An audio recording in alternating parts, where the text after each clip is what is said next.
क्या आपने कभी सोचा है क्यों कुछ लोग पूरी जिंदगी ईमानदार रहते हैं, पढ़ते हैं, मेहनत करते हैं, कानून मानते हैं, फिर भी हमेशा डरे हुए रहते हैं? और कुछ लोग जो नियम नहीं मानते, पढ़ाई नहीं करते, समाज से नहीं डरते, वही लोग निडर दिखते हैं, तेजी से आगे बढ़ते हैं। क्या ये सिर्फ किस्मत है, या फिर हम जिस व्यवस्था में जी रहे हैं वो इंसान को अलग अलग ढंग से ढाल देती है?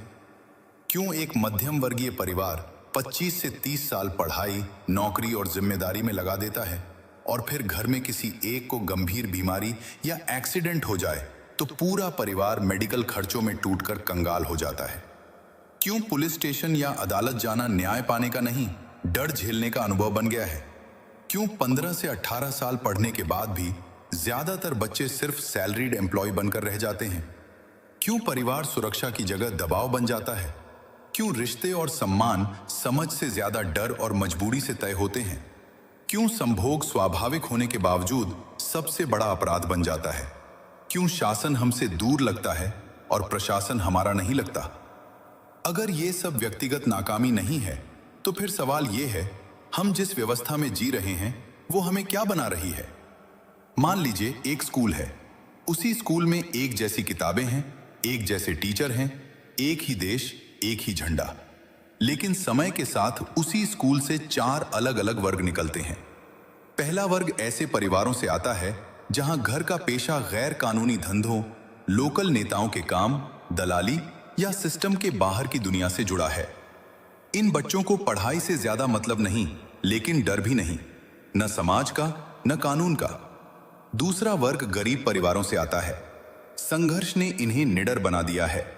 टीचर की बात कम सुनते हैं, लड़ाई झगड़े में आगे रहते हैं, अपने जैसे लोगों के समूह में सुरक्षा महसूस करते हैं, अपनी मूलभूत आवश्यकताओं के लिए सरकार पर निर्भर और सरकारी सुविधाओं का लाभ लेने में सबसे आगे होते हैं। इनमें थोड़ा दिमाग है पर दिशा नहीं। तीसरा वर्ग मध्यम वर्गीय परिवारों से आता है। अनुशासित, पढ़ाई में अच्छे, नियमों का पालन करने वाले, सभी तरह के टैक्स और बिलों का भुगतान करने वाले। इन्हें सिखाया गया है, सही रहो, मेहनत करो, कानून मानो, सब ठीक हो जाएगा। चौथा वर्ग संपन्न परिवारों से आता है, जिनके पास पैसा है, पहचान है, नेटवर्क है। नियम और कानून इनकी जरूरत के हिसाब से लचीले हो सकते हैं।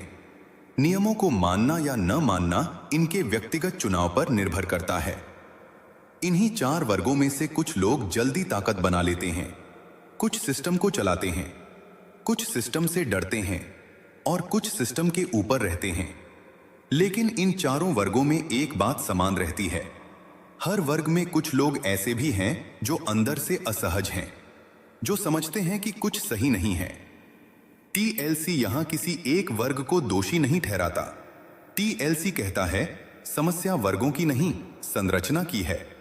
यह व्यवस्था शिक्षा को जीवन समझने का साधन नहीं, प्रतियोगिता बना देती है। स्वास्थ्य को सामूहिक सुरक्षा नहीं, व्यक्तिगत संकट बना देती है।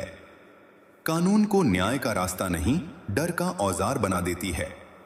परिवार को सहारा नहीं, दबाव बना देती है। संभोग को ऊर्जा और समझ की जगह गुप्त अपराध बना देती है। और शासन को जन भागीदारी से काटकर भीड़ और ताकत के हवाले कर देती है।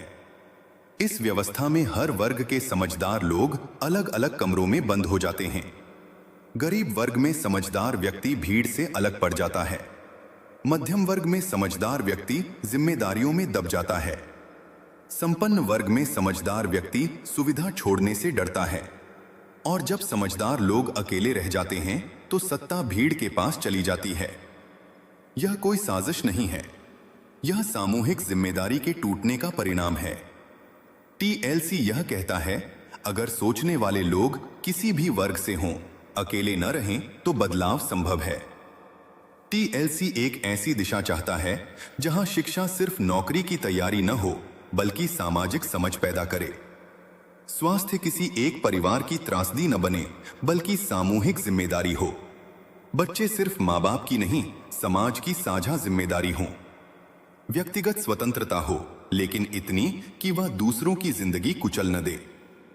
धर्म डर या भीड़ नहीं, बल्कि स्मृति, मूल्य और विवेक बने। संगठन हिंसा नहीं, जिम्मेदारी की ताकत बने। और शासन शोर अंधभक्ति या डर से नहीं, बल्कि योग्यता, चयन और जवाबदेही से निकले।